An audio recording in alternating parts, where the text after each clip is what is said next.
Ice from Space, starring Edmund Ryan. This is it, gentlemen, the Arrow B-76, photographed from our takeoff compound 2 days ago. Our radar followed her for 76,200 miles into outer space. Then our instruments were no longer able to keep track of her. According to our monocalculator, everything within the ship was behaving perfectly. That's the last you saw of her? That's the last, sir. Sergeant, the lights, please. For 48 hours, there hasn't been a trace of the AR-76. Perhaps, Congressman, your investigating committee should look into the problem of who repealed the law of whatever goes up must come down. I don't consider this a laughing matter, Major. There are millions of dollars of taxpayers' money involved here. The point is past where we can laugh at such matters. Congressman, I think both the Major and myself understand your position. As head of the scientific division here, I'm more concerned right now with the fact that we have a new, unexplainable phenomenon. That rocket must come down. The question is, when? You see, Congressman, our instruments indicate that if the rocket maintained its original path of ascent, it must come down within 50 miles of this post. But when? Now, I suppose there's nothing to wait for now except the reports to come in. It'll be interesting to discover when that rocket does come down what happened to our little passengers. What about these mice? Well, according to the boys at the rocket ramp, these particular mice they call the Flying Mice Brothers. Mice Brothers. It's just a joke the men have among themselves. Joke, eh? These mice went up 3 weeks ago in the old AR-75, 50,000 miles, Congressman. I've learned a great deal of useful information from their reactions. A year ago, we were able to send them out 500 miles, then 2,000. Now that we're probing outer space, there's quite a lot of tension among all of us. And these little jokes, such as the Mice Brothers, help to relieve this tension. How much would you reckon the AR-76 cost, Major? Well, I'm sorry, sir, but I couldn't rightfully say.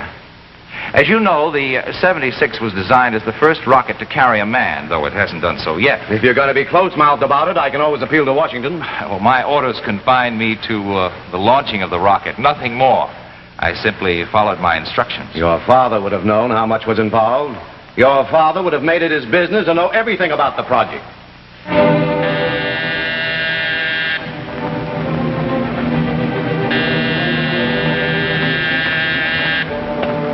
Yes? Major, they've tracked the AR-76. She's down. Where? On the Baker Ranch.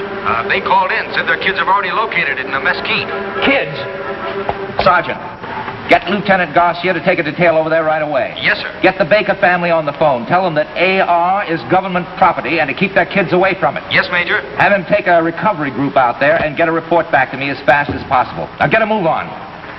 Well, that's it. The Baker Ranch is not more than 10 miles from here.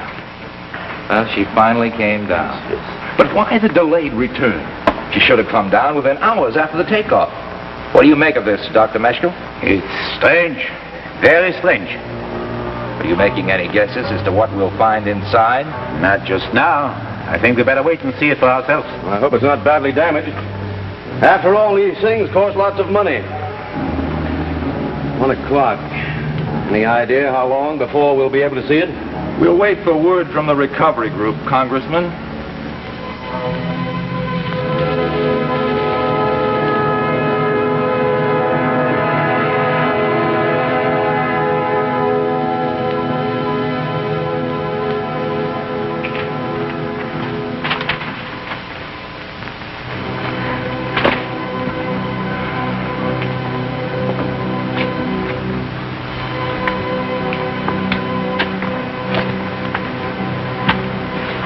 How much longer, Major? I have no idea.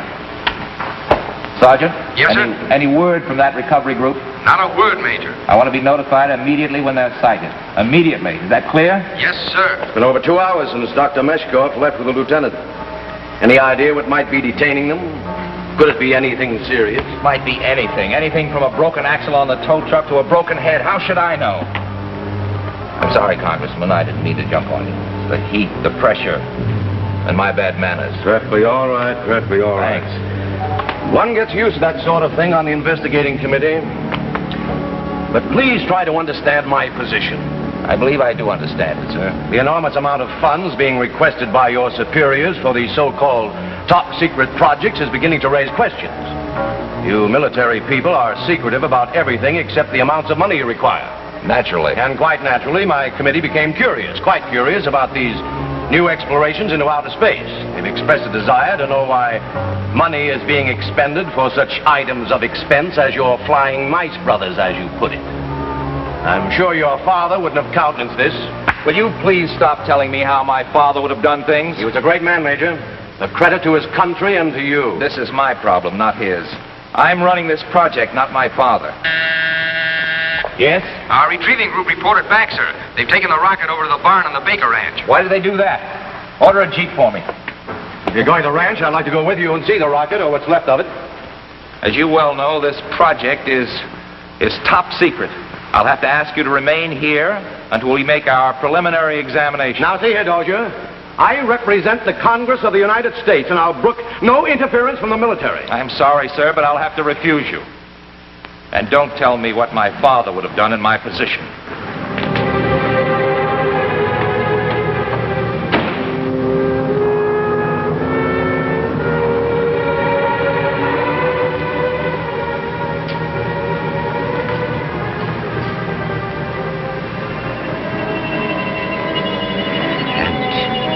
According to the Baker kids, according to them, when they pried off the back plate of the rocket, they found this object inside.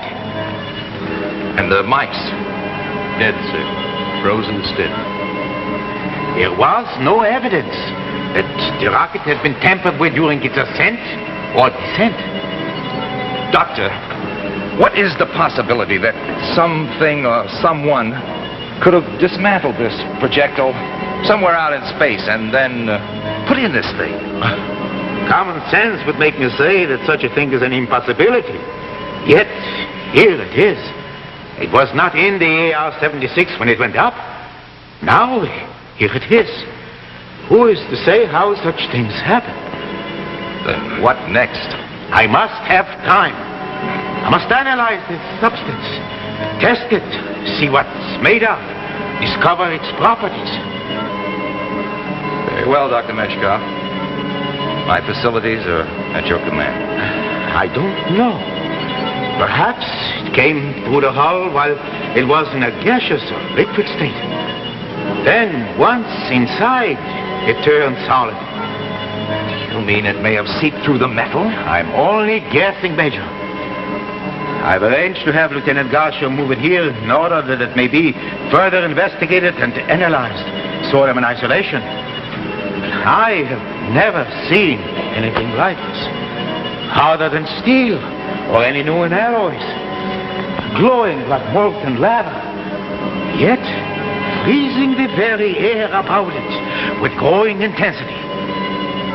Notice how cold it is in here, Major. It must be 20 degrees colder than outside. Let's get back to the office. Lieutenant Garcia, the film from the camera that were in the rocket. Right here, sir. Good. Get him to the lab, quick. Yes, sir.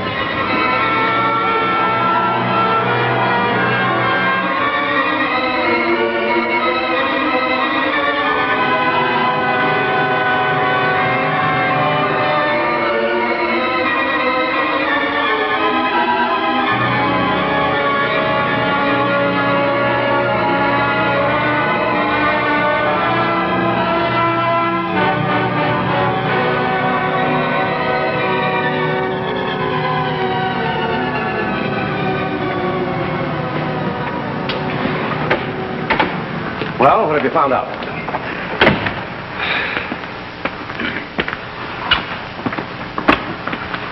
Well? I'm afraid nothing. Nothing more than we knew before. It's a strange thing we have on our hands. You don't have to tell me that. But I've got to report back to Washington. I want something concrete.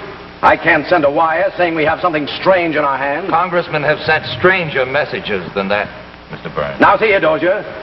I've taken about all I can stomach from you. You've been rude and uncooperative. And I'm going to blow the lid off this thing. You'll do nothing of the kind. I'm slapping security on you and this entire project. This whole area is under quarantine. You're not moving out of here or sending any messages until I clear with Washington. Major Dozier! Major! What is it, Sergeant? It's the photo lab, sir. They say Get to the point. It's Lieutenant Garcia, sir. What's happened to that film? It's not the film, sir. It's... Something happened to the lieutenant. Sergeant, speak up. He keeled over, sir. All of a sudden.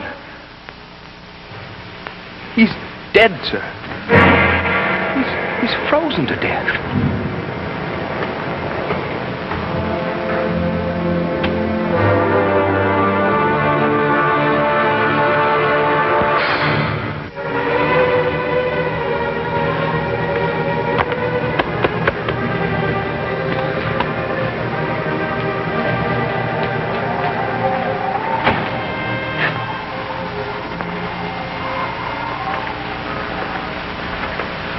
Hello, Congressman. Major, What can I do for you? get me out of here for one thing. Oh? Well, I've been willing to go along with you. Unaccustomed as I am to living in an encampment, in sleeping bags, eating out of cans, it's been a good experience for me, a good experience. For 3 days. But this is your job, your problem, not mine. Oh, thanks. And I think it's about time I got back to Washington. Sort of a case of cold nose as well as cold feet, sir. If you wish to put it that way, then why not? With that unearthly substance in the barn near the camp, why, in 3 days it's frozen hundreds of miles of desert land in the middle of the summer. 75 miles. 75 or 175, what does it matter? Whatever it is, there doesn't seem to be anything you can do about it. Let's turn this country into the Antarctic in no time at all. And with worse effects. Well, don't you consider the death of those 12 men or those youngsters, those poor Baker children? Don't you consider this a serious matter? Now, look here, Congressman, let's get one thing straight. All personnel are quarantined on this base. No one moves out of here under any conditions until we've seen this thing through. And that means you. Major? Yes, Wilson? They're making another food drop for us, sir. Well, that shows that they still have confidence in us. I'm afraid you don't have much confidence in me, Mr. Burns. Can't help thinking how your father would have handled this situation. Now, look here. As a military man, I am supposed to extend you my respect. But you've got to stop needling me. I am perfectly aware what a fine soldier my father was. However, I have my own career to make, and it will not be as Colonel Dozier's son. My career and my reputation I will make on my own or not at all. Of course. I didn't mean to imply that you couldn't handle this problem. Then leave me alone and let me do it my own way. I have my orders, and I intend to carry them out. May I ask, just what are your orders? To hold until we do away with it. Or it does away with us. Dozier! Yes? Dozier! What's wrong, Doctor? The barn. You must come to the barn quickly. The blue ice is becoming critically active.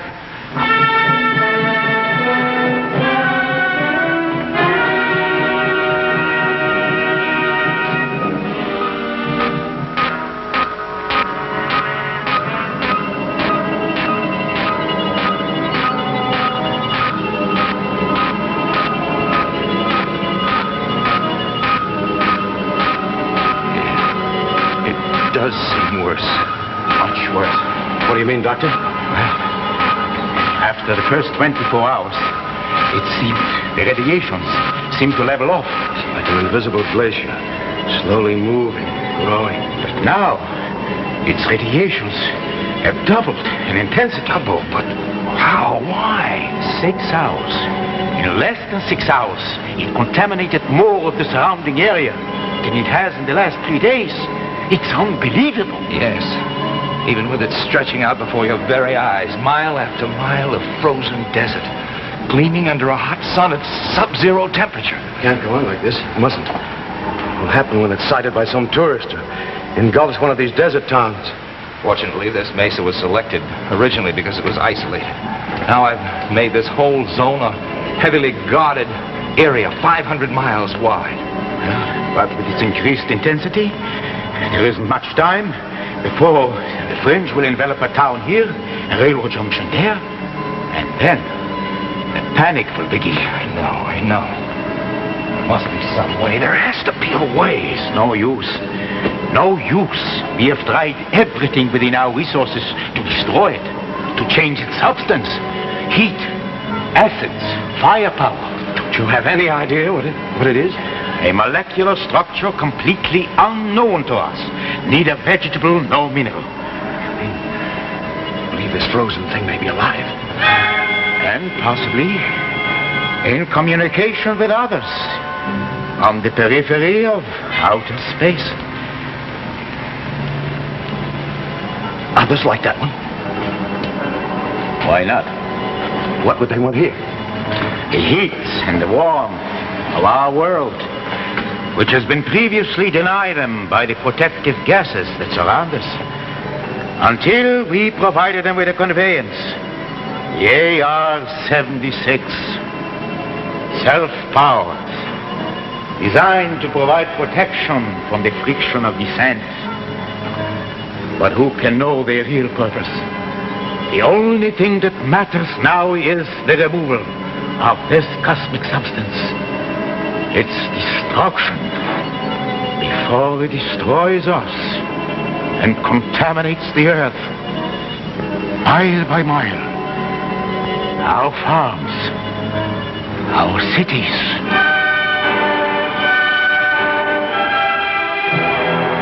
Where do we go from here? I need a little more time to think. If only we had more money for large-scale experiments. Possibly we could solve this thing. Washington tells me our appropriation won't allow it. I'll see that you get your appropriation the moment I set foot in Washington. The government must do more to encourage scientific research. Thought of that months ago. I'm afraid it's a little late now, Congressman. There's got to be a way out. There's got to be.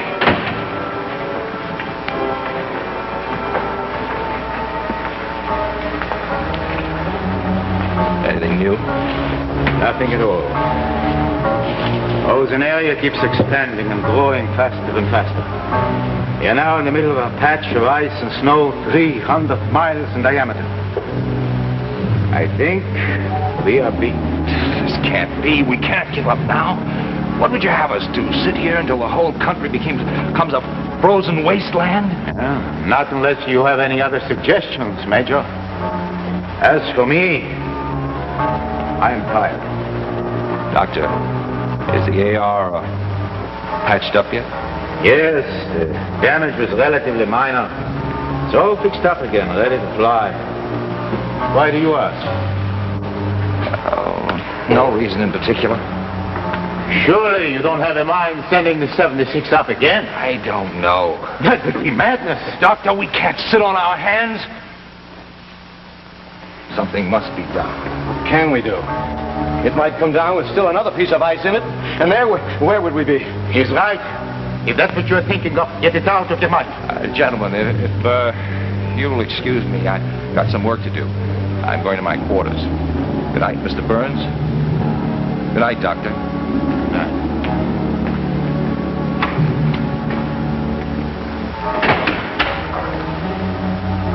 If I may be permitted, Congressman, you have been riding the Major awfully hard. Yes, I'm afraid I have. He has an enormous responsibility, not only to the men on this post, but with this new thing, perhaps to the rest of the country. Major is a very good man. He'll solve it somehow. I have the greatest confidence in him.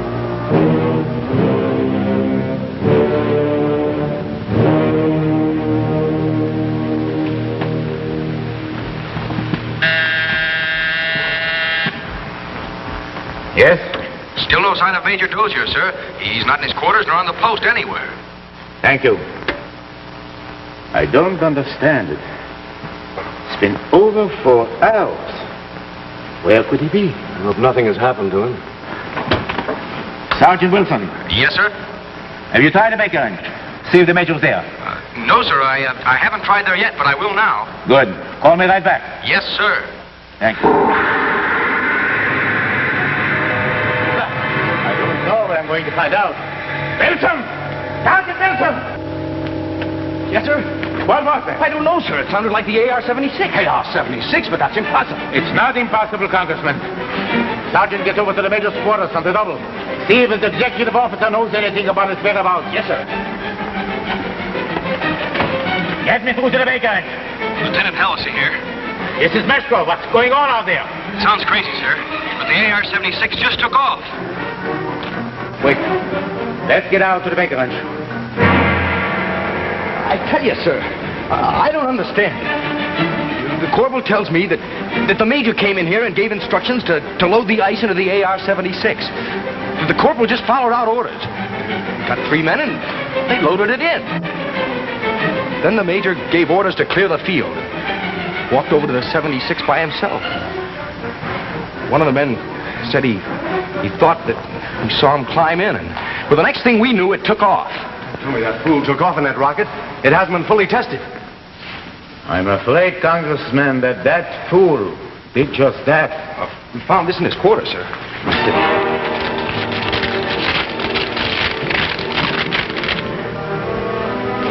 Here, Dr. Meshkov, I hope this does not spoil any of your fancies, scientific theories, but it seemed to me like the only way. I know that eventually you would have found out all about the ice from space, but who knows how much longer we would have to wait. The only way to make sure seemed to be to go along with it and blow up the whole thing in outer space.